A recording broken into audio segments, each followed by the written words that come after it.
Hi there. I'm Christine Zips, investigative health journalist. I'd like to share with you about a town hall meeting my husband and I attended last week. We caught it advertised on television just briefly, and it sounded like they were going to be doing a brainstorming session about safety in schools. And since I've been focused on safety in schools, specifically looking into the health impacts from wireless technology inside classrooms, inside school buses, from cell towers, from school grounds, I thought this could be a really interesting session. I thought we should take it in to see what we could learn and see if we could participate or add to the conversation. I put together some handouts. I was prepared to speak if I had an opportunity. But so we went, and it was very well attended, very well organized, many impassioned, caring, obviously, parents there, along with many students. We're getting close to the end of the school season, so they're getting into their finals, and there were some students there who spoke. There were some public officials who made some statements as well. But I was surprised that the topic was focused on that of gun violence, school shootings. And there was a school shooting here in our community about a month ago, sadly. These are always alarming and very sad, and certainly we echo those concerns. However, it wasn't what we were expecting the topic to be on, but we found it very interesting to listen to the dialogue. And what was particularly heartbreaking was a sixth grader. She read to us her last will and testament she composed on her smartphone during a recent lockdown at her school, reading who she was going to give, usually sums of money, to different friends if she didn't make it through. Just unbelievable to hear this coming from anyone, of course, but a child. It was just stunning and very, very sad. Another child said the first thing she does when she enters a new classroom is look for a place to hide. Oh my goodness, really? These things shouldn't be happening. So obviously this was very, very sad. They also talked about the possibility of increasing police presence in schools. Also about increasing mental health programs like for therapy and treatment, drugs and psychiatrist sessions. I took that to mean anyway. So all of these things were discussed. So we were a little disappointed that it wasn't quite what we were expecting, but it was good to know. And we both believe that any time focus is given toward children for their greater good, it can't be anything but a good thing. However, I'd like to share with you a focus from our group, Wired Schools, where what we do, we also care about this, and we're coming at this issue from a different angle. Instead of looking at what to do after things happen and maybe just to deal with the violence, we're looking into what's causing the violent behavior in these students. Usually they're students who are doing this violence. And for example, we're looking into the proven connection, and this is supported by thousands of peer-reviewed published scientific studies showing harm to bodies, brains, and future generations from this technology, from wireless devices inside classrooms, including the industrial-grade commercial routers or access points in the ceilings, iPads, smart boards, their laptops. If some schools will allow smartphones, this is all cumulative. And they're getting zapped 5 days a week, about 6 hours a day for the duration of their school career. So this is all cumulative. And we are seeing more and more incidents of cancer, anxiety, depression, suicide, heart conditions, autism come up, and it's just very concerning. We're looking to raise awareness about this. Again, looking into causation, and there's never any one, as you know, of course, cause for any type of chronic condition. However, there's such evidence showing about this invisible force. You can't see it, smell it, taste it, or hear it. The electromagnetic radiation that is out there, it's called electrosmog sometimes, and every living being on the planet is being impacted, but our children are more vulnerable. They're 10 times more likely to absorb radiation compared with adults.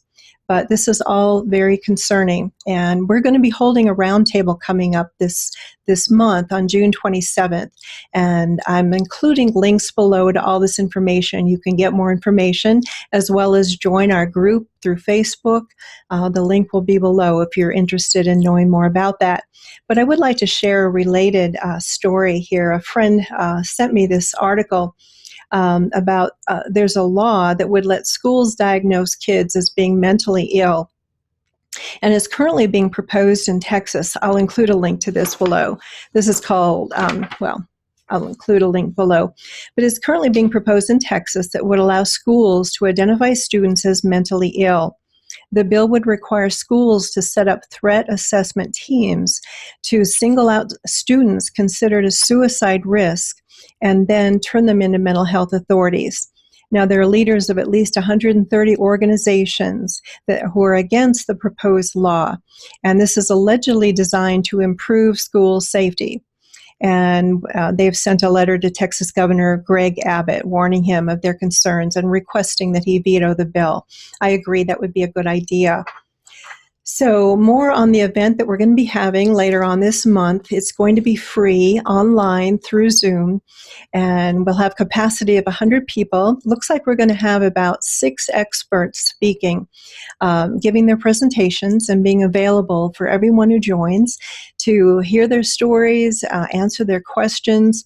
And it's bound to be a really, really informative, educational, and lively discussion. So we are dedicating this event to Mason Peru Lee.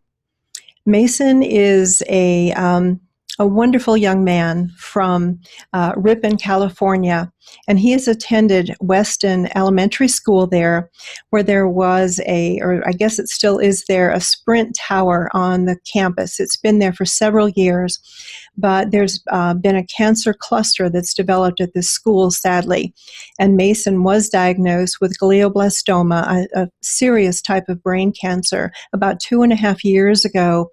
And at the time, he said to his mom, he said, "Do you think that I'll make it to my 13th birthday?" And bless his heart, and his mom put together this collage for his birthday. He just turned 13. I believe it was last week, within the last couple of weeks. And an amazing young man with such dedication. His parents are just so strong and carrying him through this ordeal. But we wouldn't wish this on any child. But sadly, more and more are dealing with this. And this has been, his case is associated with the cell tower, his mother believes.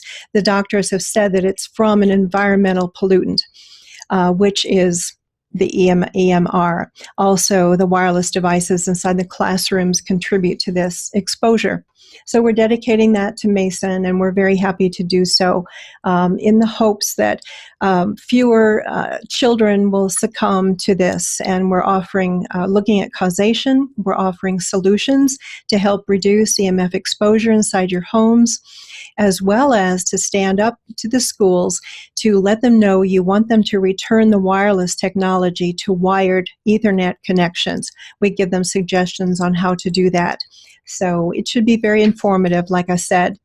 And in addition to all of these cancer and heart conditions, some children are having pacemakers installed, implanted. Some nurse stations have defibrillators. And kids are showing up with symptoms from headaches, brain fog, ear and nose bleeds, tinnitus, heart palpitations. These are some of the symptoms that can start early on, but then they can manifest over time. And it used to be that a cancer tumor would take some 15 to 20 years to present. But because of the proliferation of wireless technology, this window has tightened to now 10 to 15 years, I understand. But I just recently picked up this article that by Dr. Marilyn Wedge, Virtual Autism May Explain Explosive Rise in ASD Diagnosis. And this is rather fascinating and stunning, these statistics, but the new clinical case studies have found that many young children who spend a great deal of time on screens, whether they be TVs, video games, tablets, and computers, they have symptoms that are labeled as autism. But when parents take away the screens for a few months, the child's symptoms disappear. Now, these are some children. This doesn't mean across the board, but they have found this to be in many children. And the term for this phenomenon is virtual autism. Again, there'll be a link to this article below. You can read more about it. But I found this fascinating and very concerning, but also related to this EMF with the screens. The same type of radiation. But, we're seeing a startling rise in autism diagnosis in the United States, a trend that has parents, teachers, and mental health professionals puzzled and concerned, this article says. These statistics from the Center for Disease Control paint a stark picture for the rising rates of diagnoses. In 1975, 1 in 5,000 children were diagnosed with autism. In 2005, 1 in 500 children. In 2014, the most recent CDC numbers, 1 in 68 children. The latest government survey of parents suggests that today the number of children living with autism may be as high as 1 in 45. That means that today in the United States, a child is 100 times more likely to be diagnosed with autism than children in 1975. Again, I thought this was quite stunning. But we're going to be covering all of these topics and more on our session. So we invite you to consider joining us. When you join the Wired Schools group, you'll be notified of when this is happening and how to sign up. It's free, online. You can see it in the comfort of your home. We'll be starting around 5 p.m. Mountain Standard Time. And hopefully that will appeal to you and answer your questions. And we hope to hear from you. Thank you very much for your interest and attention today. We'll look below for lots of related links. Thank you. Bye for now.